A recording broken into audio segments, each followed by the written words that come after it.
गुरु प्यारे साध संगत जी, बड़े प्यार से कहना जी, धन निरंकार जी।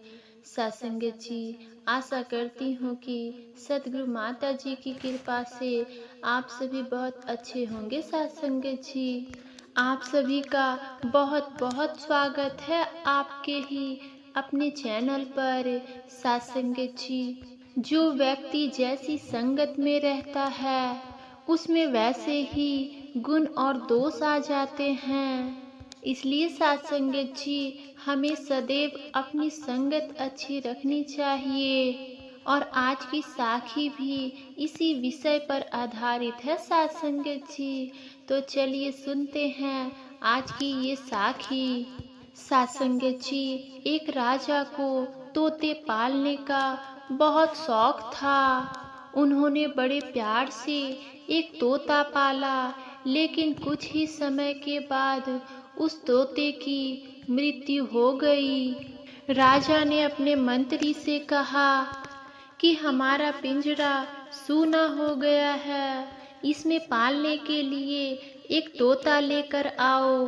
साध संगत जी, अब तोते सदैव मिलते तो नहीं, लेकिन जब राजा मंत्री के पीछे पड़ गया है तो मंत्री एक संत के पास गए और उनसे कहने लगे कि भगवान, राजा साहब एक तोता लाने की जिद कर रहे हैं।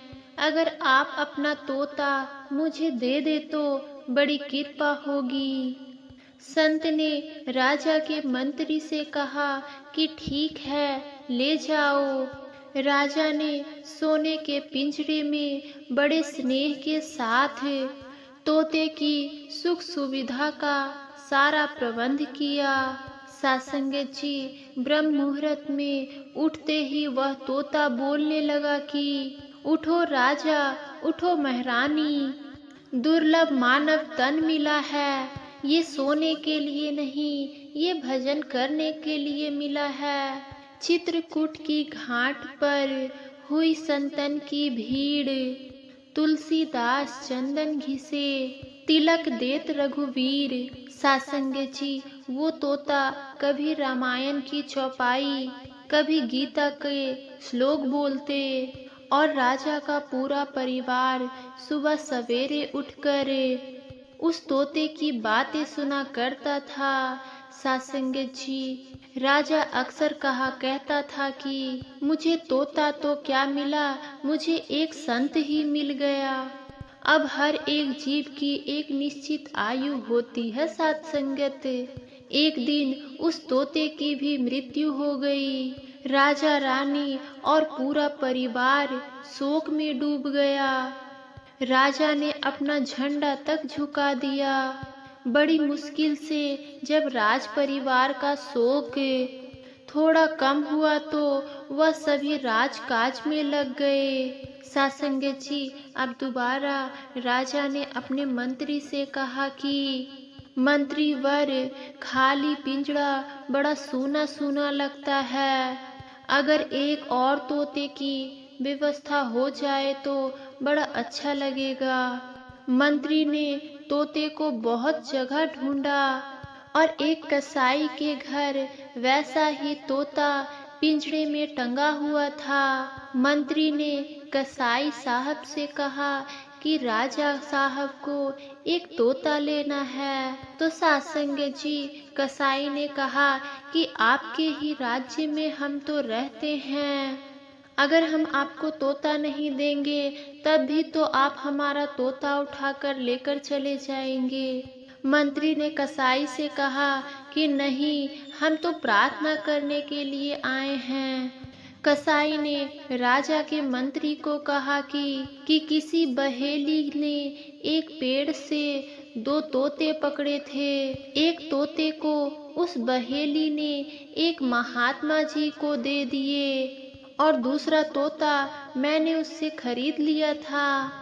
अगर राजा को तोता चाहिए तो आप ले जाइए। अब वो तोता राजा के पिंजरे में पहुंच गया। साध संगत जी, पूरा राज परिवार बहुत खुश हुआ। सबको लगा कि वही तोता फिर से जीवित होकर चला आया है।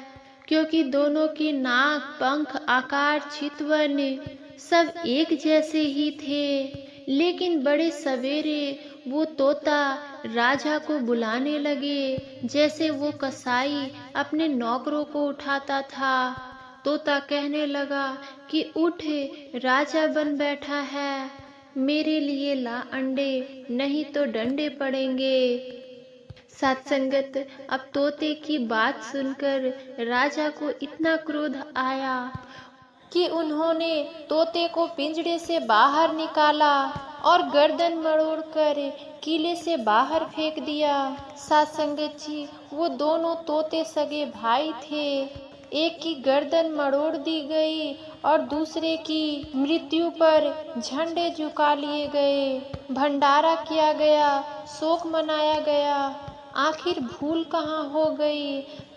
अंतर था तो केवल संगति का। अब जो व्यक्ति जैसी संगत में रहता है, उसमें वैसे ही गुण और दोष आ जाते हैं। जैसे कि सत्संगत जी, पहले वाला तोता एक संत की संगति में रहता था, तो उस तोते ने रामायण की चौपाइयाँ और गीता के श्लोक सीखे। और दूसरा तोता कसाई के साथ रहता था, तो उसने वैसा ही भाषा सीख लिया जैसा वो कसाई अपने नौकरों से कहता था। इसलिए सत्संगत जी, हमें सदैव अपनी संगति अच्छी रखनी चाहिए। सत्संगत जी, एक बार की बात है, एक अध्यापक अपने शिष्यों के साथ घूमने जा रहे थे।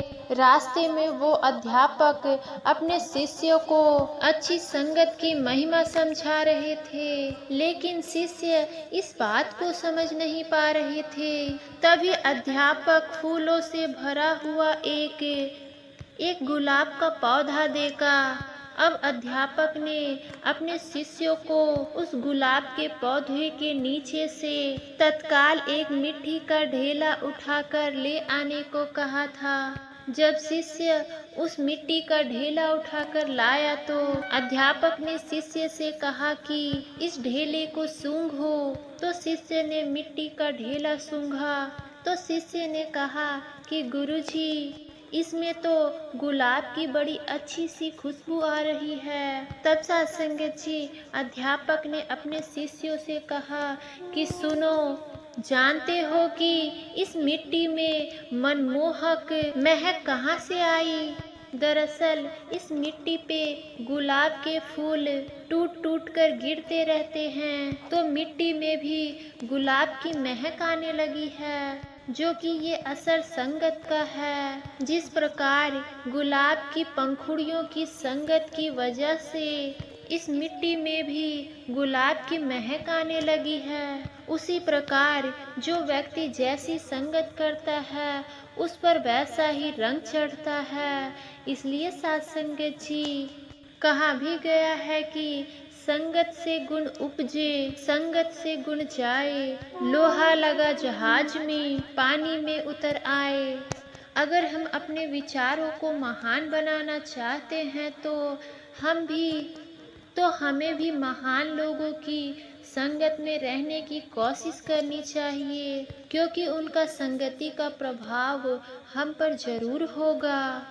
सत्संगत जी, अल्बर्ट आइंस्टाइन दुनिया का शायद ही ऐसा पढ़ा लिखा जो इस नाम को ना जानता हो। फर्स्ट आइंस्टाइन की खास बात थी कि वो जिस काम को करते थे, उसे वो पूरी लगन से करते थे और काम को अंजाम तक पहुंचाकर ही वे सांस लेते थे। यही कारण बना कि अल्बर्ट आइंस्टाइन इस दुनिया के एक महान वैज्ञानिक बने। विज्ञान के क्षेत्र में उन्होंने अपना बहुत बड़ा योगदान दिया है। आइंस्टाइन को बड़े बड़े कॉलेजों में और यूनिवर्सिटी में लेक्चर देने के लिए जाना पड़ता था। वो लेक्चर देते और कोई नई चीज मिलने पर वो अपने टॉपिक में उसका प्रयोग किया करते थे। अब उनका कार का ड्राइवर भी उनके साथ जहाँ जाता था, तो उनका लेक्चर जरूर सुनता था। लेक्चर सुनते सुनते उस ड्राइवर को एक शब्द याद हो गया था कि एक दिन की बात है, अल्बर्ट आइंस्टाइन की यूनिवर्सिटी में लेक्चर देने के लिए जा रहे थे।